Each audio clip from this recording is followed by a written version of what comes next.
Hello everybody, welcome to our last class about the Industrial Revolution. In this case we are going to finish with the consequence as regards economy. If you remember, we talked about the classical school of economics with Adam Smith, and we also developed some of the principles of this school, such as laissez-faire, freedom of contract, free trade, free competition, among others. In this class, we are going to finish with Adam Smith's disciples. There were two disciples who based their theory on the growth of population. One of them was Thomas Robert Malthus, and the other was David Ricardo. As I said before, they talked about overpopulation and how the number of people impedes the growth of economy. Thomas Robert Malthus was born in 1766 and died in 1834. Well, Malthus was an Anglican priest. He was principal in a small parish in Surrey. He used to write, he wrote different drafts, and then he was encouraged to write his first memorable essay, which was the essay on population in 1798. Growth of population, one of his theories. He was also recognized by the introduction of the term pessimism in economy. That is why the new economics, that is to say the economy, the system of economy that Malthus and David Ricardo represented, was considered a gloomy science because it was full of pessimism. The substance of the Malthusian theory is the contention that nature has set stubborn limits to the progress of mankind in happiness and wealth. That is to say, he used to say that if you are born poor, you will die poor. So he said that these limits are stubborn and people cannot change them. He also said that the voracity of the sexual appetite is natural in society, and because of this sexual appetite there is a natural tendency for population to increase more rapidly than the means of subsistence. So if population grow more than the means of subsistence, in the end the means of subsistence will not be enough to meet the needs of the people. That is why he said that there is poverty in the world, or at that time, because of this sexual appetite. If people lived better, they increase the number of the people in their families, according to Malthus. Well, this is not in our country because the poorer people are, the larger families they grow. This is something that we can see in our country. Malthus also stated that poverty and pain are inescapable. Yes, as you listen, inescapable. And he talked about the distribution of wealth. He thought, what would happen if wealth was distributed equally? Well, he developed the theory, and he said that even if laws were to be passed distributing all wealth equally, the condition of the poor would be only temporarily improved. Only temporarily improved. Why? Because he said that as conditions of the people is improved, or was improved, they would start to live better, and they would larger families, and they would end up in this overpopulation that is a problem for economy. He also advocated the postponement of marriage. He said that the later people got marriage, the better for the development of the economy, because there would be fewer people and families would not be so large. He said that one of the elements, of the key elements that contributes to the stop of the growth of people in the world is war, for example, famine. So in this time, Thomas Malthus would be happy because, well, coronavirus, according to Malthus, is one of the key elements to stop the growth of population.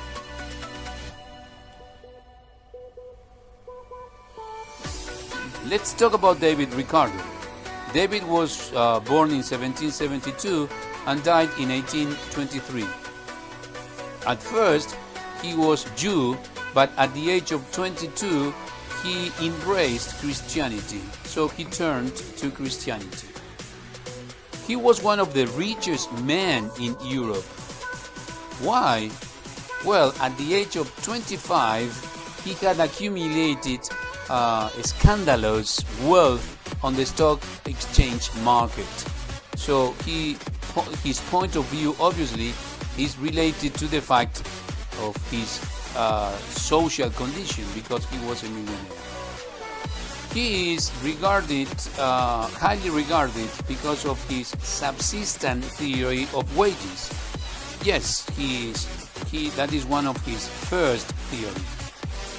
Well, he said that if wages, the gap between the level of wages and the level of subsistence must not be wide, because that would allow people to live better.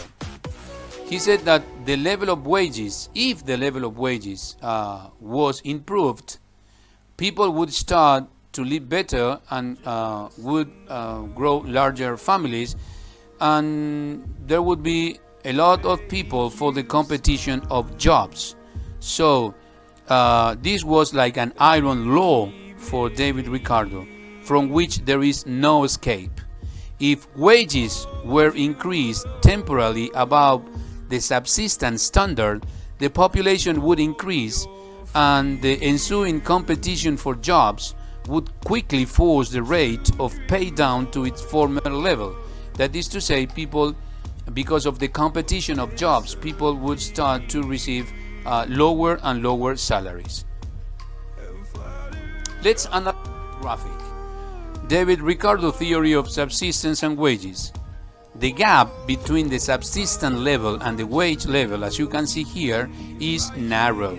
This is ideal for David Ricardo because it would allow people just to perpetuate their race, not to live better, just to perpetuate their race.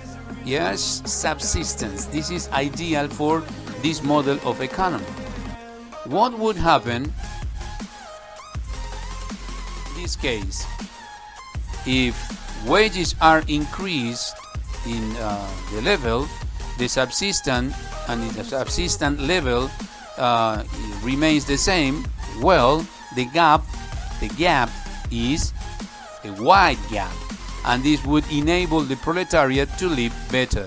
And if they lived better, they would raise larger families, and they would not be able to meet the needs of the population.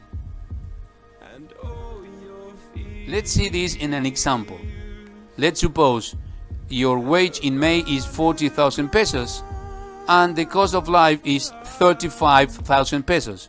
So you have a positive balance of 5,000. That is the amount of money that would enable the proletariat to just perpetuate their race. But what happens if you receive a pay rise of, for example, 20%? That is to say, you start earning 48,000 pesos. If you compare it with the cost of life, the positive balance would be 13,000 pesos. So this is not ideal for the theory of wages, because if you receive a pay rise and your balance is 13,000 pesos, according to David Ricardo, people would live better and they would raise larger families. So this is what happens in real life, because you know it. Capitalism is a system, according to my point of view, that was created to keep people poor. and to keep the proletariat where they are because they are useful for the capitalists. What happens in real life? If you receive a pay rise, everything is higher in price. Everything is more expensive. Taxes increase. Inflation has a devastating effect on economy, and although you received a pay rise, the cost of life goes to 43,000 pesos. So your positive balance is 5,000. It is the same amount of money that would enable the proletariat to perpetuate their race. This is the theory according to David Ricardo. David Ricardo is also known for the theory of rent. We have to give a definition of rent, and in this case it is profit. He is noted in the second place for his teachings in regard to rent. He maintained that the rent is determined by the cost of production on the poorest land that must be brought under cultivation, not for the most fertile, but for the poorest. I am going to explain this with a graphic in a few minutes. He also talked about the theory of value, which is applied at industry level. For example, he said that the price of a product must include the cost of production and the amount of labor that it takes to produce it. For example, if we talk about an industry that produces televisions, well, the price of that television must take into account the cost of production and also workers' salaries in order to have a final price. He was a huge influence to Karl Marx, on Marxians, economists who were the followers of Karl Marx, because of the fact that he talked about the distribution of wealth, the theory of rent, and the theory of value. The Marxian economists saw this on the other side of the desk.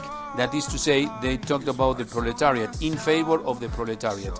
Malthus and Ricardo developed their theories in favor of the capitalists. The example of the cost of production.